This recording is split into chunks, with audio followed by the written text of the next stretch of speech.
नमः शिवाय। आज की हमारी कथा है देवराज का चरित्र। देखिए, अब कहते हैं शौनक जी कि हे सूत जी, आप मुझे इस पावन शिव महापुराण की महत्ता को बताएं। तो सूत जी कहते हैं, देखो, ये जो शिव महापुराण है, ये पापियों को भी मोक्ष दिलाने वाला है। कैसे?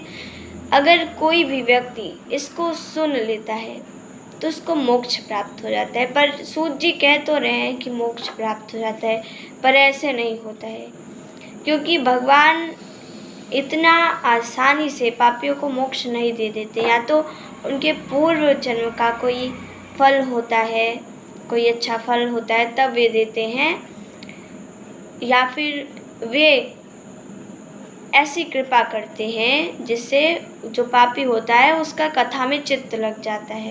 क्योंकि कोई भी अगर पापी होता है तो उसका कथा में चित्त नहीं लगता है, कथा में, भक्ति में, भाव में, भजन में, इन सब में उसका मन नहीं लगता है। पर भगवान जब कृपा करते हैं तो उसका मन लग जाता है, और जब मन लग जाता है, वो कथा को सुनता है, तो उसको मोक्ष की प्राप्ति हो जाती है। सूत जी कहते हैं कि हे शौनक जी, और क्या क्या कहें इस कथा के विषय में। ये अपार है। शिव महापुराण में भगवान शिव का चरित्र है अति पावन। जो अनादि अनंत भगवान शिव है, उनका चरित्र है इसमें। एक उदाहरण तुम्हें देता हूँ तो तुम इसकी महत्ता को शीघ्र समझ जाओगे। हे शौनक, एक ब्राह्मण था जिसका नाम था देवराज। तो वो कुल से ब्राह्मण था, जाति से, कुल से ब्राह्मण था। उसके घर में उसके माता थे, पिता थे, एक पत्नी थी, सब लोग थे। और वो ब्राह्मण तो था, पर ब्राह्मण का एक भी कर्म नहीं था उसके अंदर। एक भी कर्म ब्राह्मण का कभी करता नहीं था। जितना कर्म था, मान लीजिए शूद्र का कर्म करे, वैश्य का, क्षत्रिय का करे, तब भी थोड़ा ठीक था। वो राक्षसों वाला कर्म करता था। वो करता था ये कि सबको परेशान करता, और लोगों के जितने लोग जाते उनको मारता, उनके धन लूट लेता, और इधर उधर चोरी करता। इसी प्रकार से उसका जीवन व्यतीत हो रहा था, क्योंकि वो कोई कार्य करने जा नहीं रहा था।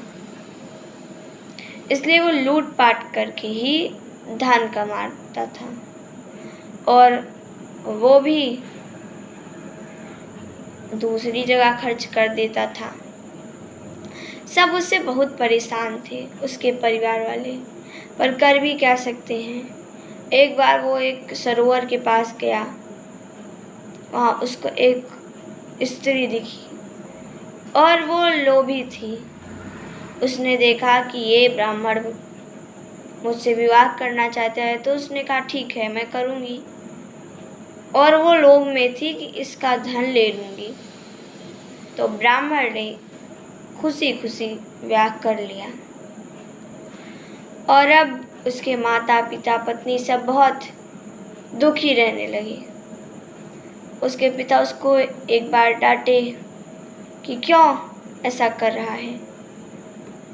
सब डांट रहे हैं कि क्यों तूने ऐसा कर रहा है, क्यों तू कुल का नाम मिट्टी में मिलाना चाहता है।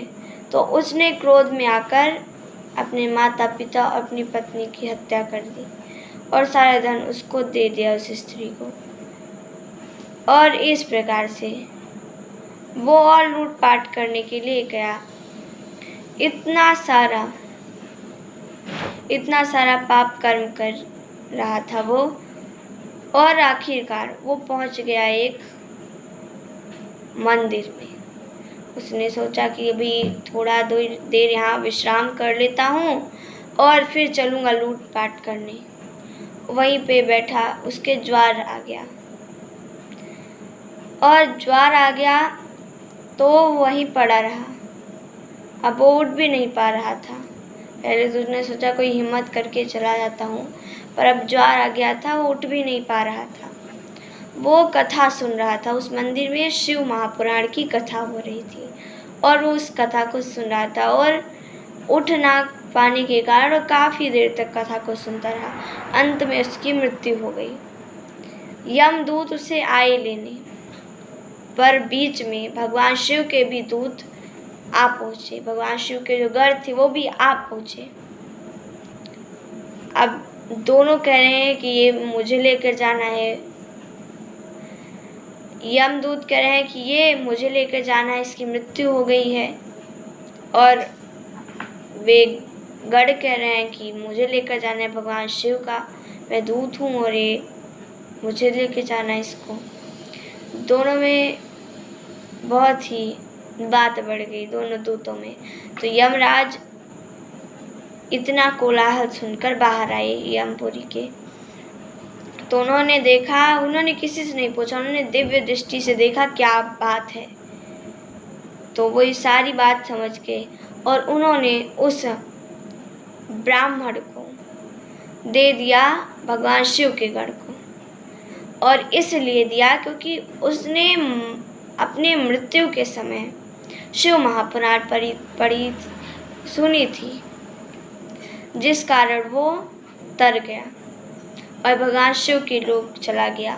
तो इतनी अपार है इस शिव महापुराण की लीला। तो आज की कथा यही विश्राम होती है। ओम नमः शिवाय।